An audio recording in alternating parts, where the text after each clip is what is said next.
नमस्कार, मी आकांक्षा चावडेकर. महासप्ताह या आमच्या महाराष्ट्र विशेष बुलेटिनमध्ये तुमचं अगदी मनापासून स्वागत. या बुलेटिनमध्ये आढावा घेऊयात या आठवड्यातील ठळक घडामोडींचा.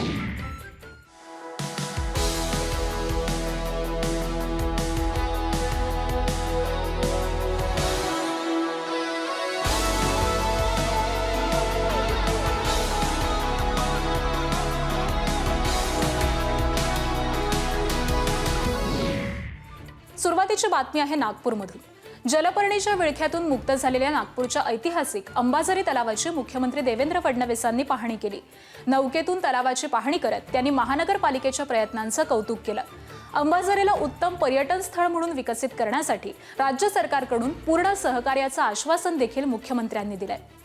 महानगरपालिकेने उत्तम काम करून संपूर्ण जलपर्णी संपवली. अतिशय चांगला खळखळ असा तलाव पुन्हा वाहतोय. पाणी भरपूर आहे. आता त्यात मी नौकायानाचा आनंद देखील घेतलेला आहे.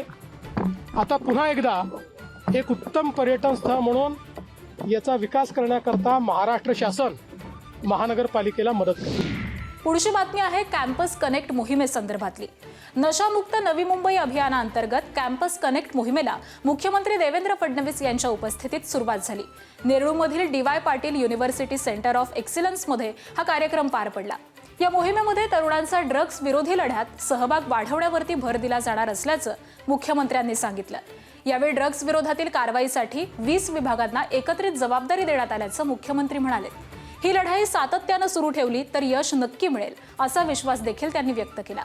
जी मुलं दुर्दैवाने ड्रग्सच्या अधीन जात आहेत त्या मुलांना आपल्याला त्यातनं बाहेर काढण्याकरता डी ॲडिक्शनची व्यवस्था कशी देता येईल अशी एक मोठी लढाई ही सुरू झालेली आहे. आणि मला विश्वास आहे की आपण सातत्य जर या लढाईमध्ये ठेवलं तर पुढच्या काही काळामध्ये निश्चितपणे आपण या ड्रग्सच्या विळख्यातनं आपल्या तरुणाईला सोडवू शकतो.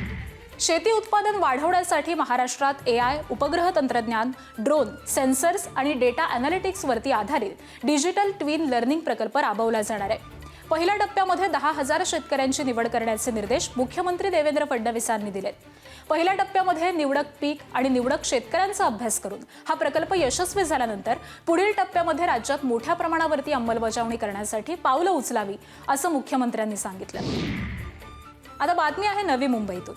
नवी मुंबई पोलीस आयुक्तालयातील integrated CCTV command and control सेंटरचं मुख्यमंत्री देवेंद्र फडणवीसांच्या हस्ते उद्घाटन करण्यात आलं. यावेळी मुख्यमंत्र्यांनी कंट्रोल रूमची पाहणी देखील केली. नवी मुंबई आणि पनवेल परिसरातल्या तब्बल 2,000 CCTV कॅमेऱ्यांचं जाळं आता एकाच कंट्रोल रूममध्ये ऑपरेट केलं जाणार आहे. नवी मुंबई महापालिका, पनवेल महानगरपालिका, सिडको आणि पोलीस प्रशासनाकडून बसवण्यात आलेले कॅमेरे या कंट्रोल रूमशी जोडण्यात आले. या माध्यमातून नवी मुंबई आणि पनवेल परिसरातील हालचालींवरती एकाच ठिकाणाहून नजर ठेवणं शक्य होणार आहे. आता बातमी आहे उद्योग आणि कृषी क्षेत्राशी संबंधित. कापूस उत्पादनापासून ते जागतिक फॅशन बाजारपेठेपर्यंतची साखळी अधिक बळकट करण्यासाठी राज्य सरकार कटिबद्ध असल्याचं उपमुख्यमंत्री एकनाथ शिंदेंनी सांगितलं. मुंबईमध्ये ॲसोचॅमतर्फे आयोजित फार्म टू फॉरेन कॉन्क्लेव्हमध्ये त्यांनी विशेष उपस्थिती लावली. यावेळी फार्म टू फॉरेन संकल्पनेद्वारे महाराष्ट्र जागतिक एक्सपोर्ट हब बनेल असा विश्वास उपमुख्यमंत्री एकनाथ शिंदेंनी व्यक्त केला. आर्थिक महासत्तेकडे हा भारत देश नेण्याचं काम प्रधानमंत्री मोदीजी करतायत आणि त्यांना महाराष्ट्र राज्यातून देखील जी काय अपेक्षा आहे ते देखील आम्ही पूर्ण करण्याचा प्रयत्न या ठिकाणी करतो. युद्धाची नौकाही बनवली आहे म्हणजे शस्त्र आणि वस्त्रामध्ये भारत पुढे चाललेला आहे. सावित्रीबाई फुले पुणे विद्यापीठामध्ये क्रांतिज्योती सावित्रीबाई फुले यांच्या जीवन कार्याची आणि विचारांची साक्ष देणाऱ्या 28 ज्ञानशिल्पांचं लोकार्पण उपमुख्यमंत्री सुनेत्रा पवारांच्या हस्ते करण्यात आलं. सावित्रीबाईंचा विचार पुढील पिढ्यांपर्यंत पोहोचवणाऱ्या या उपक्रमाचं त्यांनी कौतुक केलंय. सावित्रीबाईचा संपूर्ण जीवन प्रवास या खरं तर 27 ज्ञानशिल्पाच्या माध्यमातून मांडला आहे.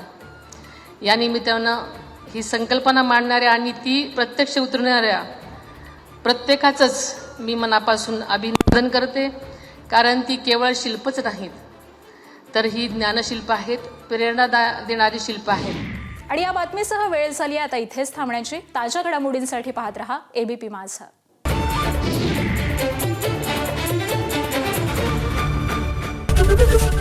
ABP माझा, उघडा डोळे बघा नीट.